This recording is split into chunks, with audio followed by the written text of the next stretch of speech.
రే జగన్, చెప్పరా. ఇంటికేమన్నా వచ్చావా? లేదురా, నేను డ్యూటీలో ఉన్నాను. విషయం ఏంటి? లేదు, డోర్ ఓపెన్ చేసి ఉంది, అందుకే అడిగాను. తలుపు తెరుచుందా? ఏంటా నువ్వనేది? రేయ్, నీ తలుపు ఒకసారి చూడు. అది బానే ఉంది. రేయ్, ముందు వెళ్ళి అన్ని కరెక్ట్ గా ఉన్నాయో లేదో చెక్ చెయ్యి. రే, ఎందుకురా డౌట్ పెడుతున్నావు? బావా, నీ క్షేమం కోరే చెప్తున్నాను, ముందు వెళ్ళి. సరే ఉండు.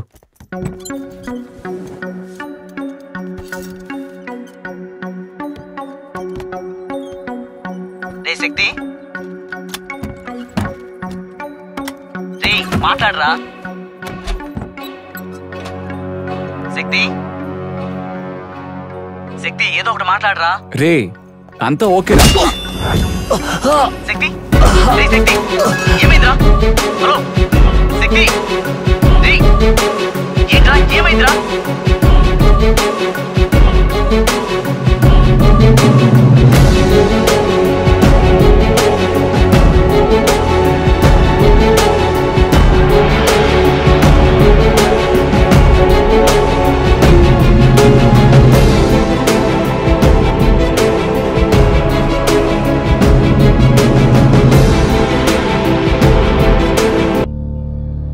మీకు పంపించిన అడ్రస్ కి జమాలుద్దీన్ రమ్మనండి సార్.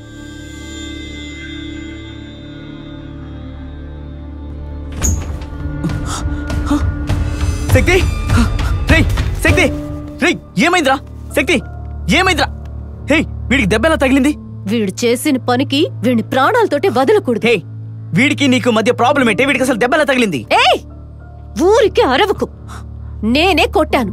ఏంటి, ఎఫ్ఐఆర్ ఫైల్ చేస్తావా లేక లోకల్ పోలీస్ స్టేషన్ కి కాల్ చేసి నేనే రమ్మన్నా? ఏయ్, నేను డిపార్ట్మెంటే. ఏంటి బెదిరిస్తున్నావా? అవును, బెదిరిస్తా.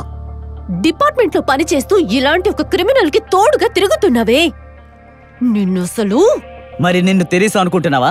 నువ్వు మీ బాసు ఊర్లో ఉన్న క్రిమినల్స్ పనిచేస్తున్నారు కదే. ఏయ్, ఇష్టం వచ్చినట్టు దొంగతనం చేసి ఆ డబ్బుని రూమ్ లో పెట్టుకున్న మీరిద్దరు పెద్ద యోగ్యులా మరి?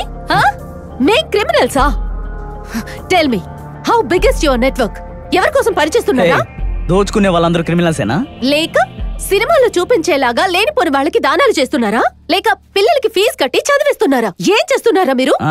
ఓటు వేసే వాళ్ళకి 6,000 డబ్బులు ఇవ్వబోతున్నాం. పెద్ద అడుగుతోంది చూడు. ఇక్కడ దొంగిలించిన ఈ డబ్బుతో వీడు ఒక్క టీ కూడా తాగలేదు తెలుసా? అందరి డబ్బులు దోచుకుని రూమ్ లో దాచిపెట్టుకున్న దాని గురించి కూడా రకరకాల కథలు చెప్తారు కదా. చెప్పండి, వింటాను. ప్లీజ్. చూసే వాళ్ళందరికీ శక్తి దొంగలాగే కనిపిస్తాడు, కాని నిజం అది కాదు. పుట్టక ముందే తన తండ్రిని కోల్పోయిన శక్తి చిన్నప్పుడే డబ్బు చూసి దాని మీద ఆశపడ్డాడు. గుళ్ళో అందరూ హారతి తీసుకునేటప్పుడు హారతి పళ్ళెంలో అందరూ డబ్బులు వేయడం చూశాడు. వీడు మాత్రం హారతి పళ్ళెంలో డబ్బు తీసుకుని చాలా సంతోషించాడు. ఇది తమాషాకే అని అప్పుడు ఎవ్వరూ అనుకోలేదు. శక్తి పెరిగే కొద్దీ తన సమస్య కూడా పెరుగుతూ వచ్చింది. చదువుకునే బడిలో కూడా తన కంట్రోల్ ని కోల్పోయేవాడు. తోటి పిల్లల స్కూల్ ఫీజు, వాళ్ళ పాకెట్ మనీని, అసలు వాడి దృష్టంతా డబ్బు మీదే ఉండేది.